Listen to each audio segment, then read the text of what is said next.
Okay. Does it work? Oh, yeah. Thanks, Estebano, and thanks everybody for coming to this summit and listening to this presentation. I'm Saeed Iftekhar. I'm based at Griffith University. I'll be talking about one of the subcomponent or component of the NICE Hub, which is focusing on the economic assessment and the whole of system economics of these UDTs and these technologies. So it's a modest size project, so we have only one PhD student and who's dedicated to this economics component of this project. So that's why we had to scope our project activities very well-defined way so that we do not go off track and we can deliver. So in a nutshell, we have divided the whole task into three main components. First one is about summarizing the knowledge, what we already know, but looking mostly from the economic and financial perspective regarding these technologies and products. Second component of our study or of our research is looking at especially the social benefit or non-market value or like non-financial values of these systems and products, because we already have quite a bit of information on the market values of these products, but what we do not know that how much people prefer or like how much people would like us to implement these technologies when we frame this in terms of non-monetary values. And the final one is linking many things together, which is bringing the learnings from the social surveys, systematic literature review, as well as the case study implementations going on to establish a framework to develop a business case and develop a cost-benefit analysis framework and actually apply those framework into some selected case studies. So these are the three items. So with the systematic review, we already have finished it, and that's published in Water Research.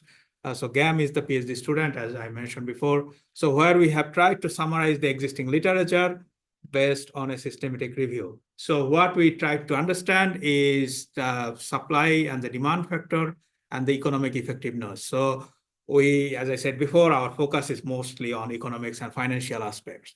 So what we tried to capture is that what are the factors influencing supply and demand of UDTs and related products, and secondly is that how the economic performance and the potential of UDTs vary and compared to a conventional technologies. So GAM did a systematic review, and where we started very broad, as usually we do, like we applied a PRISMA method. And so we started, you can see the top number is about 1,400. And then after applying through the exclusion criteria, selection criteria, and all these things, we ended up having only 64 peer-reviewed papers. So again, like there are many papers which are looking at the technical aspects, but we are mostly in the financial and economic aspects. And out of the 64 studies, only 18 have reported some sort of indicators, performance indicators with respect to economic performance. For example, net benefit or benefit cost ratios or net present value and all these things. So what are our main findings? So please feel free to read the paper, which is publicly openly available. But our main findings is that both supply and demand, there are factors affecting the supply and demand. And from the supply side, what in the literature said is that technical feasibility and performance is a key factor, key driving factor. Existing regulation is another driving factor. And then the financial benefit for the providers of these services or these technologies. These are the three key factors that we have identified in the literature. And from the demand side, social acceptance and consumer attitude, that's a key driving factor of acceptability of these technologies. Cost savings from the household perspective or from the consumer's perspective, that's also quite important. And also finally, environmental performance is also quite important. So environmental performance is an aspiration like from the consumer side, but it could be also related to the regulation because they are also looking into this. And all of these things influence the economic performance, because ideally the economic performance should bring in both of these factors, both sides, supply and demand. So not many studies have looked at this. So only 18 studies included, which looked into the inclusion of monetized values into the economic feasibility of such systems. And very few actually have conducted comprehensive cost-benefit analysis. Mostly they talked about in terms of cost effectiveness, which is the least cost approach. What is the least cost way to deliver something or get environmental benefits? Not so much on the net benefit side, where we bring both benefits and costs together. And then some of them look at just the cost aspect, like, okay, what is the total cost? What is the CapEx, OpEx on all these things? So what we have observed is that incorporation of the social and the non-market benefit is really important to driving or establishing the benefit of this as an evidence. So what we see that these red dots are where these studies have actually tried to capture as comprehensively as possible these benefits, and when they captured that, the benefit cost ratio is actually greater than 1. So that greater than 1 means is good, like benefit is more than the cost.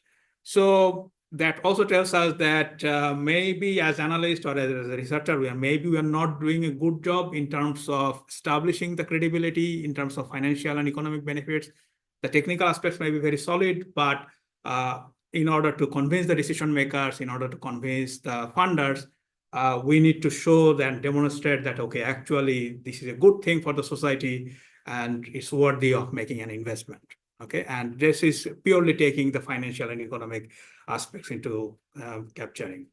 So this is one of the highlights of our paper. We also looked into that some of the drivers of these, given that such a small sample size, only with 18 papers, we tried to do some correlation, nothing sophisticated analysis here. And where we say, look, where you observe is that the share of CapEx, the expenditure, initial investment, right, into these technologies, that usually, like, as the total cost of these kind of projects like increases, which is on the x-axis, this actually goes down. And so you can see that the average CapEx for a conventional system is about 42%, and UDTs typically have, if you look at all the blue dots, they usually have a slightly more greater than the share. Okay, that is in terms of the share of the CapEx. But we see the opposite story when we look at the OpEx. OpEx is actually lower for UDTs, which is actually a good thing.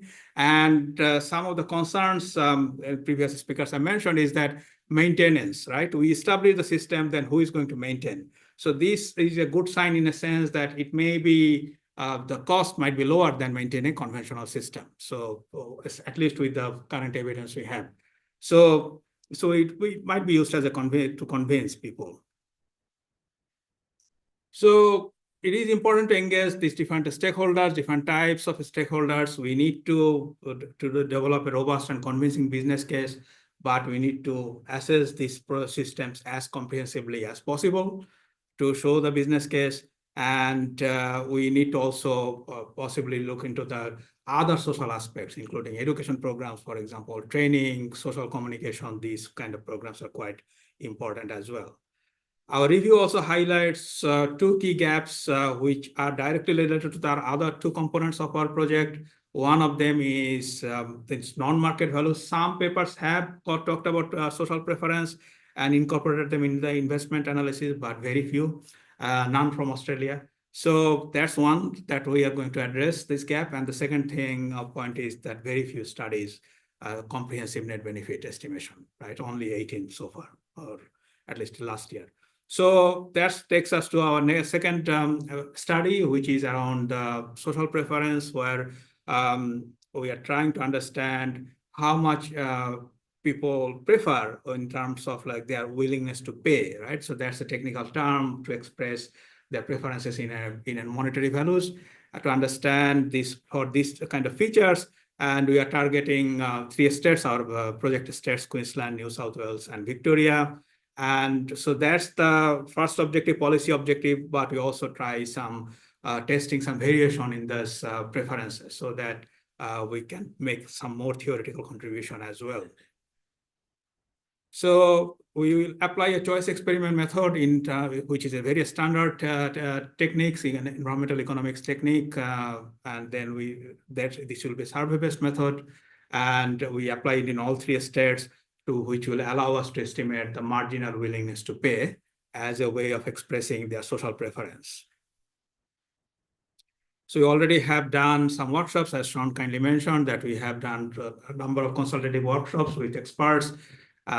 First one was online, which was on many of you have attended there.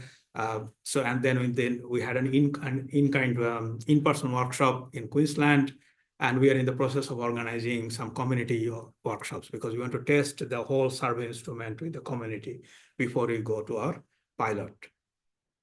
So once it's completed, we'll be able to assess or estimate the values, non-market values of selected features. Of course, in a survey, we cannot include many features, right? That's why it's very important for us to go through the workshops to select the key features. So we'll be able to identify those values, and hopefully that will be helpful in supporting the policymakers to give them more information, more evidence of social preferences. That brings me to the third one, which is the more directly towards the policy need, which is the business case and developing a comprehensive assessment framework or evaluation framework. So we already have existing frameworks. And for example, I worked in the past on the water sensitive urban design and developed a comprehensive evaluation framework. So this is what would be our starting point. But what we will be doing is that we'll be refining this conceptual framework, and we already have started collecting data. We already have done the literature review, but we are also going through this expert elicitation at the moment, which will help us to identify what are the key features or key aspects we need to include in the business case. And we demonstrate this CBA framework or cost-benefit analysis framework through selected case studies, depending on how far we can progress with the implementation of it. But otherwise, we'll develop some simulated or hypothetical case studies and do a comprehensive simulations to show the benefits or net benefit of this. And yeah, so that's where we are at. Thank you very much for listening, Stefano. Okay, so let's we can do certainly up to